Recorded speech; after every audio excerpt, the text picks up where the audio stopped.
last night, we did something we don't do very often. We spent the entire first block of the show on a single topic. We told you about Black Lives Matter. We told you what Black Lives Matter believes. We told you what the group plans to do to our country as they amass unprecedented amounts of power. The segment went on for nearly 20 minutes, and by the standards of this business, it was probably way too long. There was a lot to say. But in the end, a lot of people saw it. The show turned out to be the most watched hour of primetime television in the country yesterday. It outrated everything else: cable and broadcast, news, entertainment, and sports. And we never talk about ratings, and we're definitely not telling you this to brag about it. There's already more than enough bragging in television, that's for sure. In any case, nothing in television lasts forever. Next week, we'll probably get beaten by a 3 a.m. re-air of Gilligan's Island or a 4-hour Love Boat retrospective. That'll probably happen. The point of telling you this is to remind you that you are not alone. You may feel like you are. Suddenly, your opinions qualify as crimes. Dare to say what you think at work, and you'll be fired in the middle of a recession. Write what you think online, and you'll be silenced by the big tech companies. So you keep your views to yourself. You have no choice. A lot of Americans are doing that right now. They're staying quiet. And of course, that's the point of censorship, to keep people isolated and alone, to prevent a consensus from forming that challenges those in charge.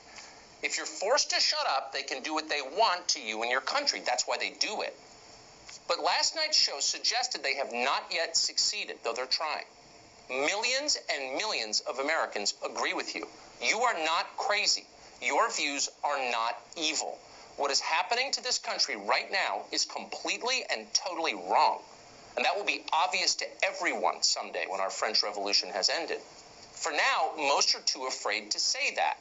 One of the reasons we get to say that, and often do, is that Fox News is an independent company. We are not dependent on the progressive tech monopoly, Google, to make a living here. Thank heaven.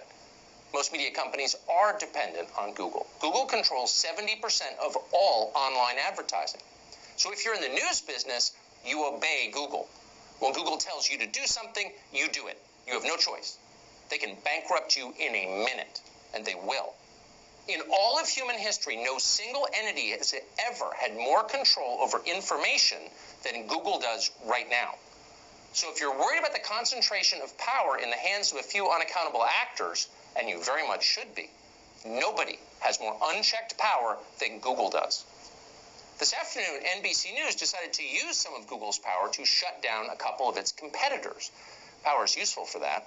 An NBC employee called Adele McComo-Frazier forwarded Google executives a screed from a left-wing activist group in England denouncing two sites, Zero Hedge and The Federalist, as, quote, racist. Google immediately took the bait, of course. The company threatened to ban both news organizations from Google's ad platform. In other words, to cut off their revenue.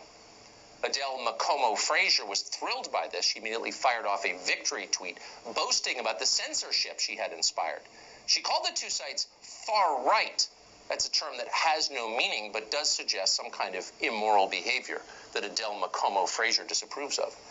At the end of her tweet, she thanked the activists who helped her to silence competing views, quote, for their hard work and collaboration, exclamation point, hashtag Black Lives Matter, with 3 raised fists at the end. Adele McComo-Frazier seemed very satisfied with herself. She had done her part for the revolution today. So what did Zero Hedge and The Federalist do to deserve this, to be demonetized? Well, we asked Google, and they told us that the two sites maintain unmoderated comments sections. In other words, readers get to say what they want. Google finds this intolerable. Faced with destruction, The Federalist had no choice but to submit to Google. The site deleted its comments section entirely. No more saying what you think about articles on The Federalist. Google has banned that now. Zero Hedge still does have comments, so it has been demonetized. We'll see if they can continue operating. All of this raises an interesting question, though. Google says it now holds conservative websites responsible for the comments of their readers. And yet, irony of ironies, thanks to a special carve-out Google has received from the United States Congress, something called Section 230 of the Communications Decency Act, remember that, Google itself is not responsible for content on its platform because the Congress says it doesn't have to be. So if you're slandered by someone, for example, and that slander passes through Google servers, you cannot sue Google over it. Google is immune from the consequences. Immunity is a very nice thing to have if you're a big company. Fox News doesn't have it. But again, thanks to Congress, Google does have immunity, and that's one of the main reasons that Google's founders are some of the richest and most powerful people in the world, because Congress allowed them to be. Senator Josh Hawley pointed this out today. Let's hope he and his colleagues act soon to revoke this privilege. If Google will not extend 230 protections to others, Google should not enjoy those protections itself, obviously. Google should have faced these consequences a long time ago. Congress should have done this years ago. It's been clear for a very long time that the big tech monopolies have now surpassed the federal government as the chief threat to our liberties. Google is the most powerful company in the history of the world. It's the portal through which the bulk of our information flows. That means that if Google isn't on the level, neither is our understanding of the world. To an unprecedented extent, Google controls reality. Now, Google has already shown a disturbing willingness to distort reality for ideological ends. And now it is happening. Google is acting directly to shape what people can say and what they're allowed to speak. It's a direct effort to stifle free speech. All of that is even truer today. So why hasn't the Congress done anything about this? Well, we'd love to ask Senator Mike Lee of Utah. We invited him on the show tonight. He would not come. We've invited him before. He would not come then. Why do we ask him? Because Lee chairs the Senate Antitrust Subcommittee. He is the man who could do something to protect you from Google. But Lee has not bothered to do that. Instead, Mike Lee repeatedly has taken the side of the big tech companies over your constitutional rights, the constitutional rights Mike Lee is sworn to uphold and protect, but refuses to. So the question is, why is Mike Lee still sitting in the United States Senate? He should not be in the Senate, that is for sure. We are hoping Mike Lee is soundly defeated in his next primary by someone who cares about the Constitution and, more to the point, about protecting Americans from the actual threats they face. We are fervently rooting for that day. We will celebrate it when it happens. We trust it will. So how about House Republicans?